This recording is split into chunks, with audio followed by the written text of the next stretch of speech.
ಗುತ್ತಿಗೆದಾರ ಸಚಿನ್ ಪಾಂಚಾಳ್ ಆತ್ಮಹತ್ಯೆ ಪ್ರಕರಣಕ್ಕೆ ಸಂಬಂಧಪಟ್ಟಂತೆ ಸಚಿವ ಪ್ರಿಯಾಂಕ್ ಖರ್ಗೆ ಮನೆ ಮುತ್ತಿಗೆಗೆ ಬಿಜೆಪಿ ನಾಯಕರು ಸಜ್ಜಾಗಿದ್ದಾರೆ. ಎಳ್ನೀರು, ಟೀ, ಬಿಸ್ಕೆಟ್ ಅನ್ನ ಹಂಚಿ ಕಾಂಗ್ರೆಸ್ ಕಾರ್ಯಕರ್ತರು ಇವರಿಗೆ ಟಕ್ಕರ್ ಕೊಡೋದಕ್ಕೆ ಪ್ರಯತ್ನಿಸ್ತಾ ಇದ್ದಾರೆ. ಪ್ರಿಯಾಂಕ್ ಖರ್ಗೆ ಮನೆ ಬಳಿ ಕಾಂಗ್ರೆಸ್ ಕಾರ್ಯಕರ್ತರು ಬಿಸ್ಕೆಟ್, ಎಳ್ನೀರು, ಟೀ ಅನ್ನ ಹಂಚ್ತಾ ಇದ್ದಾರೆ. ಪ್ರಿಯಾಂಕ್ ಖರ್ಗೆ ರಾಜೀನಾಮೆಗೆ ಒತ್ತಾಯಿಸಿ ಬಿಜೆಪಿ ನಾಯಕರು ನಡೆಸ್ತಾ ಇರುವಂತ ಧರಣಿ ಇದು. ಬಿಜೆಪಿಯ ಗೂಂಡಾಗಿರಿಗೆ ನಮ್ಮ ಗಾಂಧಿಗಿರಿ ಇದು ಅಂತ ಕಾಂಗ್ರೆಸ್ನ ನಾಯಕರು ಈ ರೀತಿಯಾಗಿ ಟಕ್ಕರ್ ಕೊಡ್ತಾ ಇದ್ದಾರೆ. ಬಿಜೆಪಿಯವರು ಪ್ರಿಯಾಂಕ್ ಖರ್ಗೆ ರಾಜೀನಾಮೆ ಕೊಡಲೇಬೇಕು ಅಂತ ಆಗ್ರಹಿಸಿ ಈ ರೀತಿ ಧರಣಿ ಮಾಡ್ತಾ ಇದ್ರೆ, ಅವ್ರ ಮನೆ ಮುತ್ತಿಗೆ ಹಾಕ್ತೀವಿ ಅಂತ ಪ್ರಯತ್ನಿಸೋದಕ್ಕೆ ಈ ಧರಣಿ ನಡೀತಾ ಇದ್ರೆ, ಮತ್ತೊಂದ್ ಕಡೆ ಎಳ್ನೀರು, ಟೀ, ಬಿಸ್ಕೆಟ್ ಅನ್ನ ಈ ಧರಣಿ ಮಾಡ್ತಾ ಇರೋರಿಗೆ ಹಂಚೋದ್ರ ಮೂಲಕ ನಿಮ್ಮ ಗೂಂಡಾಗಿರಿಗೆ ಇದು ನಮ್ಮ ಗಾಂಧಿಗಿರಿ ಉತ್ತರ ಅಂತೇಳಿ ಟಕ್ಕರ್ ಕೊಡ್ತಾ ಇದ್ದಾರೆ. ಅಲ್ಲಿ ನಡೀತಾ ಇರುವಂತ ಧರಣಿ ಇದು. ಬಿಜೆಪಿ ಮಾಡ್ತಾ ಇರುವಂತ ಧರಣಿ ಪ್ರಿಯಾಂಕ್ ಖರ್ಗೆ ಅವರು ರಾಜೀನಾಮೆ ಕೊಡಬೇಕು ಅನ್ನುವಂತ ಕಾರಣಕ್ಕೆ. ಸಚಿನ್ ಪಾಂಚಾಳ್ ಆತ್ಮಹತ್ಯೆ ಕೇಸ್ಗೆ ಸಂಬಂಧಪಟ್ಟಂತೆ ಪ್ರಿಯಾಂಕ್ ಖರ್ಗೆ ಅವರ ಆಪ್ತನ ಹೆಸರು ಅವರ ಡೆತ್ ನೋಟ್ ನಲ್ಲಿತ್ತು. ಹೀಗಾಗಿ ಪ್ರಿಯಾಂಕ್ ಖರ್ಗೆ ಅವರು ರಾಜೀನಾಮೆ ಕೊಡಬೇಕು ಅಂತ ಬಿಜೆಪಿಯವರು ಆಗ್ರಹಿಸ್ತಾ ಇದ್ದಾರೆ. ಇವತ್ತು ಧರಣಿ ಕೂಡ ನಡೀತಾ ಇದೆ. ಅವರ ಧರಣಿಯಲ್ಲಿ ಯಾರ್ಯಾರು ಭಾಗಿಯಾಗಿದ್ದಾರೋ ಅವರಿಗೆ ಅಲ್ಲಿ ಮಸಾಲ ಮಜ್ಜಿಗೆ ಇರ್ಬೋದು, ನೀರಿರ್ಬೋದು, ಟೀ, ಕಾಫಿ, ಅದೇ ರೀತಿಯಾಗಿ ಎಳ್ನೀರು, ಬಿಸ್ಕೆಟ್ ಅನ್ನು ಕೂಡ ಹಂಚ್ತಾ ಇದ್ದಾರೆ ಕಾಂಗ್ರೆಸ್ನ ಕಾರ್ಯಕರ್ತರು. ನೀವು ಮಾಡುವಂಥ ಗೂಂಡಾಗಿರಿಗೆ ನಾವು ನಮ್ಮ ಗಾಂಧಿಗಿರಿಯ ಮೂಲಕ ಉತ್ತರ ಕೊಡ್ತೀವಿ ಅಂತ ಈ ರೀತಿ ಕೆಲಸವನ್ನ ಮಾಡ್ತಿದ್ದಾರೆ.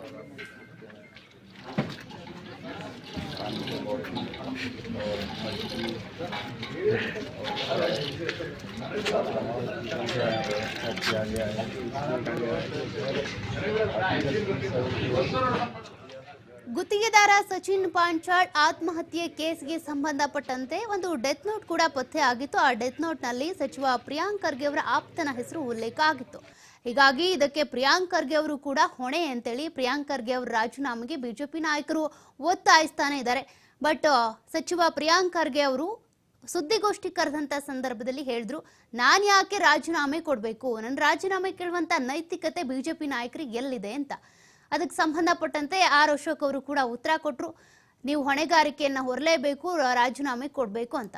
ಹೀಗಾಗಿ ಈಗ ಪ್ರಿಯಾಂಕ್ ಖರ್ಗೆ ಅವರ ಮನೆಗೆ ಮುತ್ತಿಗೆ ಹಾಕುವಂತ ಪ್ರಯತ್ನ ಕೂಡ ನಡೆದಿದೆ. ಅಲ್ಲೇ ಧರಣಿ ಮಾಡ್ತಾ ಇರುವಂತ ಬಿಜೆಪಿ ನಾಯಕರು ಒಂದ್ ಕಡೆ ಅವರಿಗೆ ಕಾಫಿ, ಎಳ್ನೀರು, ನೀರು ಮತ್ತೆ ಬಿಸ್ಕೆಟು, ಮಸಾಲ ಮಜ್ಜಿಗೆ ಇದೆಲ್ಲವನ್ನ ಕೂಡ ಹಂಚೋದ್ರ ಮೂಲಕ ಸರಿ ನೀವು ನಿಮ್ಮ ಧರಣಿಯನ್ನ ಮಾಡಿ, ನಾವು ನಮ್ಮ ಗಾಂಧಿಗಿರಿಯನ್ನ ತೋರ್ತೀವಿ ಅಂತ ಕಾಂಗ್ರೆಸ್ನ ಕಾರ್ಯಕರ್ತರು, ಮುಖಂಡರು ಈ ರೀತಿಯಾಗಿ ಮಾಡ್ತಾ ಇದ್ದಾರೆ. ಅವರ ಮನೆ ಎದುರುಗಡೆನೆ ಸ್ಟವ್ ಇಟ್ಕೊಂಡು ಟೀ ಮಾಡ್ತಾ ಇರುವಂಥದ್ದನ್ನ ಮತ್ತೆ ಅವ್ರಿಗೆ ಹಂಚ್ತಾ ಇರೋದನ್ನ ನೀವು ಗಮನಿಸ್ತಾ ಇದ್ದೀರಾ.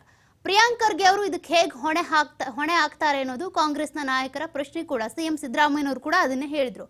ಪ್ರಿಯಾಂಕ್ ಖರ್ಗೆ ಅವರ ಹೆಸರೇನಾದ್ರೂ ಅಲ್ಲಿ ಡೆತ್ ನೋಟ್ ಅಲ್ಲಿ ಉಲ್ಲೇಖ ಆಗಿದೆಯಾ, ಉಲ್ಲೇಖ ಆಗಿದ್ರೆ ಅವ್ರಿಗೆ ಸಂಬಂಧಪಟ್ಟಂತೆ ಏನಾದ್ರೂ ಕ್ರಮ ತೆಗೆದುಕೊಳ್ಬಹುದಿತ್ತು. ಬಟ್ ಈಗ ತನಿಖೆ ಎದುರಿಸೋದಕ್ಕೆ ನಾನು ಸಿದ್ಧ ಅಂತ ಪ್ರಿಯಾಂಕ್ ಖರ್ಗೆ ಅವರೇ ಹೇಳಿದ್ದಾರೆ.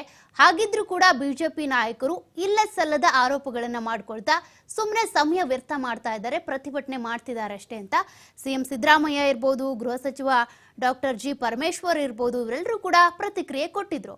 ಅಕಸ್ಮಾತ್ ಪ್ರಿಯಾಂಕ್ ಖರ್ಗೆ ಅವರ ಮೇಲೆ ಬಂದಿರುವಂತ ಆರೋಪಕ್ಕೆ ಸಂಬಂಧಪಟ್ಟಂತೆ ಅವ್ರ ತನಿಖೆ ಫೇಸ್ ಮಾಡಬೇಕು ಅಂದ್ರೂ ಕೂಡ ಪ್ರಿಯಾಂಕ್ ಖರ್ಗೆ ಅವರೇ ಸಿದ್ಧರಾಗಿದ್ದಾರೆ. ಹಾಗಿದ್ರೂ ಕೂಡ ಈಗ ಬಿಜೆಪಿ ನಾಯಕರು ಈ ರೀತಿ ಧರಣಿ ಕೂತಿದ್ದಾರೆ. ಧರಣಿ ನೀವು ಮಾಡಂಗ್ ಮಾಡಿ, ನಾವು ಕೂಡ ಉತ್ತರ ಕೊಡ್ತೀವಿ ಅಂತ ಕಾಂಗ್ರೆಸ್ನ ಮುಖಂಡರಿರ್ಬೋದು, ಅದೇ ರೀತಿಯ ಕಾರ್ಯಕರ್ತರು ಒಂದಷ್ಟು ವಾಟರ್ ಬಾಟಲ್ಸು, ಎಳ್ನೀರು, ಟೀ ಅನ್ನ ಮಾಡಿ ಅಲ್ಲಿ ಇರುವಂಥವರಿಗೆ ಹಂಚೋ ಕೆಲಸವನ್ನ ಮಾಡ್ತಿದ್ದಾರೆ. ನಿಮ್ಮ ಧರಣಿ ಮುಂದುವರಿಲಿ ಅಂತ. ನೀವು ಗೂಂಡಾಗಿರಿ ತೋರಿಸಿದ್ರೆ ನಾವು ಗಾಂಧಿಗಿರಿ ತೋರಿಸ್ತೀವಿ ಅಂದ್ರೆ ಗಾಂಧೀಜಿಯವ್ರು ಹೇಳ್ತಾ ಇದ್ರಲ್ಲ, ನೀವು ಒಂದು ಕೆನ್ನೆ ಕೊಡಿದ್ರೆ ಮತ್ತೊಂದು ಕೆನ್ನೆ ತೋರಿಸಿ ಅಂತ. ಅದೇ ರೀತಿಯಾಗಿ ನಿಮ್ಮ ಪ್ರತಿಭಟನೆ ನೀವು ಮಾಡಿ, ನಿಮ್ಮ ಧರಣಿ ನೀವು ಮಾಡಿ, ಅದು ಎಲ್ಲರ ಹಕ್ಕು, ವಿಪಕ್ಷದ ಹಕ್ಕು ಅದು ಪ್ರತಿಭಟನೆ ಮಾಡೋದು, ಮಾಡಂಗೆ ಮಾಡಿ ಅಂತ ಈ ರೀತಿಯಾಗಿ ಕಾಂಗ್ರೆಸ್ನ ಕಾರ್ಯಕರ್ತರು, ಮುಖಂಡರು ಟಕ್ಕರ್ ಕೊಡ್ತಾ ಇರುವಂತಹ ದೃಶ್ಯಾವಳಿಗಳನ್ನ ನೀವು ಗಮನಿಸ್ತಾ ಇದ್ದೀರಾ. ಬಿಜೆಪಿ ಅವ್ರಿಗೂ ಕೂಡ ಇದಕ್ಕೆ ಗೊತ್ತಾಗಬೇಕಿದೆ. ಯಾಕೆಂದ್ರೆ ಡೆತ್ ನೋಟ್ ಅಲ್ಲಿ ಪ್ರಿಯಾಂಕ್ ಖರ್ಗೆ ಅವರ ಹೆಸರಿದ್ದಿದ್ರೆ ಓಕೆ, ಅವ್ರ ಮೇಲೆ ಆರೋಪ ಮಾಡೋದು. ಬಟ್ ಅವ್ರ ಹೆಸರಿಲ್ಲ, ಅವರ ಆಪ್ತರ ಹೆಸರಿರೋದು. ಅಂದ್ರೆ ನೇರವಾಗಿ ಈಗ ಪ್ರಿಯಾಂಕ್ ಖರ್ಗೆ ಅವರ ಮೇಲೆ ಹೊಣೆಯನ್ನ ಹೊರಿಸ್ತಾ ಇರೋದು ಬಿಜೆಪಿ ನಾಯಕರು. ರಾಜೀನಾಮೆ ಕೊಡಿ ಅಂತ. ನೋಡಿ, ಏನ್ ಆರೋಪ ಕೇಳಿ ಬಂದ್ರು ಮೊದಲು ಕೇಳೋದೆ ಶಾಸಕ ಸ್ಥಾನಕ್ಕೆ ರಾಜೀನಾಮೆ ಕೊಡಿ, ನಿಮ್ಮ ಅಧಿಕಾರದಿಂದ ಕೆಳಗಿಳಿ, ಸಿಎಂ ಸ್ಥಾನದಿಂದ ಕೆಳಗಿಳಿರಿ, ಸಂಸದ ಸ್ಥಾನದಿಂದ ಕೆಳಗಿಳಿರಿ ಅಂತ. ಬಟ್ ಅದು ತನಿಖೆ ಆಗಬೇಕಿದೆ. ಇದಕ್ಕೆ ಸಂಬಂಧಪಟ್ಟಂತೆ ಈಗಾಗಲೇ CID ಅಧಿಕಾರಿಗಳು ವಿಶೇಷ ತಂಡವನ್ನ ರಚನೆ ಮಾಡ್ಕೊಂಡು ತನಿಖೆ ನಡೆಸ್ತಾ ಇದ್ದಾರೆ. ಸಚಿನ್ ಪಾಂಚಾಳ್ ಆತ್ಮಹತ್ಯೆ ಮಾಡ್ಕೊಳ್ಳೋದಕ್ಕೆ ಯಾರು ಕಾರಣ, ಜೊತೆಗೆ ಏನಾಗಿತ್ತು ಅಲ್ಲಿ, ಅದೆಲ್ಲದಕ್ಕೂ ಸಂಬಂಧಪಟ್ಟಂತೆ ಕೂಡ ಮಾಹಿತಿ ಸಿಗಬೇಕಿದೆ.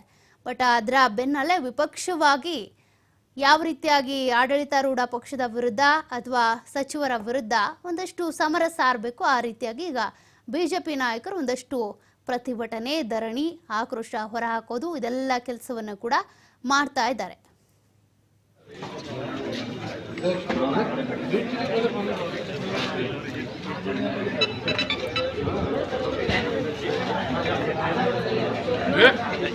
ಬ್ಯಾಡ್ರಿ ಅಧ್ಯಕ್ಷ ಇದು ಅನಿಸ್ತು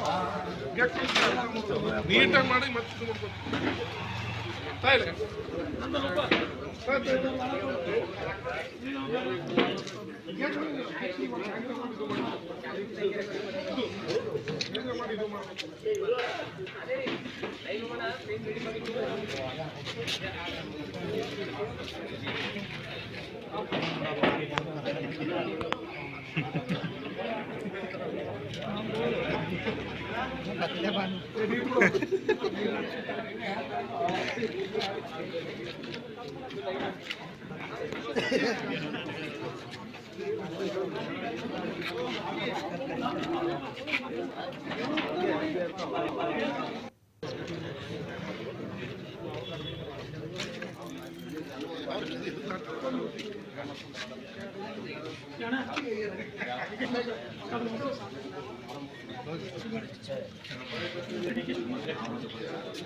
ಬ್ಯಾಡ್ರಿ ಅಧ್ಯಕ್ಷ ಇದು ಅನಿಸ್ತು ನೀಟಾಗಿ ಮಾಡಿ ಮತ್ತೆ ಇದು